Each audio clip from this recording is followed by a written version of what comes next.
Oi gente, tudo bem com vocês? Então, estou aqui hoje no centro da cidade, né, na Praça Ciro Albalém, na Ilha dos Valadares, e gravando esse vídeo para vocês aí, aqui do YouTube, né?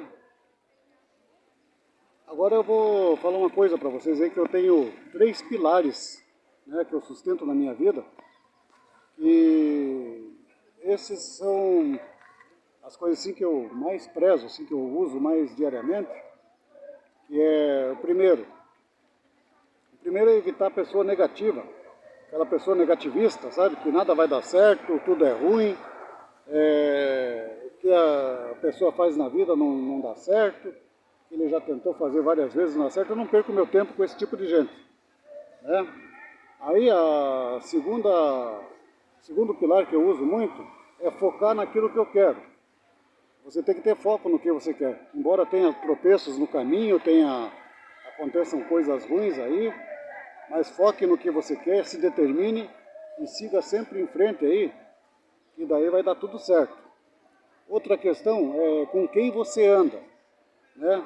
Com quem você anda é muito importante também. A pessoa tem que sempre estar te apoiando, você pode contar algum segredo, alguma coisa, a pessoa não espalha para ninguém. Isso também você tem que ver muito, com quem que você anda. Então são 3 pilares aí que eu sempre carrego comigo. Eu não perco tempo com pessoas negativas. A pessoa veio com história para mim aí, que não vai dar certo, porque eu tentei fazer isso e não deu. A pessoa tentou, mas não sabe com outra pessoa como é que vai ser a reação, né? Então, são esses 3 pilares aí que eu foco, né? No meu caminho eu sigo em frente, foco naquilo que eu quero, tá? E a gente tem que saber com quem a gente está, com quem está com você também, né? Quem está com você e com quem você está, porque se for uma pessoa assim que não queira o teu bem, não adianta você andar junto. Então é isso aí, né? São os 3 pilares que eu já acordo desde cedo com eles, e é isso que eu faço na minha vida, né? É isso que eu faço, são pessoas assim, eu escolho pessoas boas. Estou aqui no meio da praça, estou sem máscara, né? Porque eu estou gravando, mas estou com a máscara aqui na mão, tudo. Muita gente sem máscara aqui na cidade. Então a gente está observando bem as coisas aí, a gente tem que se cuidar com esse vírus aí, gente.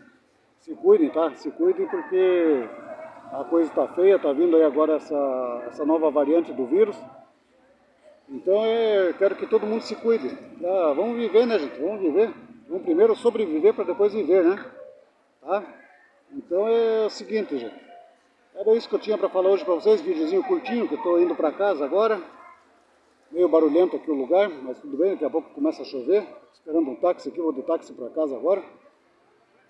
Então é isso aí, né? Foca nessas 3 coisas. Fuja de pessoas negativas, tenha objetivo, foco no que você vai fazer. E também aí você veja, cuide bem com quem você está. Quem está com você, né? Então tá, gente? Que Deus abençoe a todos. Eu estou até pensando em tirar esse meu canal do YouTube aí, porque está tendo pouca inscrição, gente. Tem bastante visualização, mas tem pouca inscrição. Então é isso aí, gente. Vamos ver se o pessoal começar a se inscrever legal aí, chama os amigos aí, chama o pessoal e os parentes para se inscrever, gente. Eu tenho uns videozinhos legais até, né? Procuro fazer coisas boas para vocês aí. Então é isso. Meu recado de hoje era esse. Beijão para todos aí. Mais um pouquinho da imagem aqui da Praça Ciro Albalém e a Igreja Nossa Senhora dos Navegantes para vocês aí.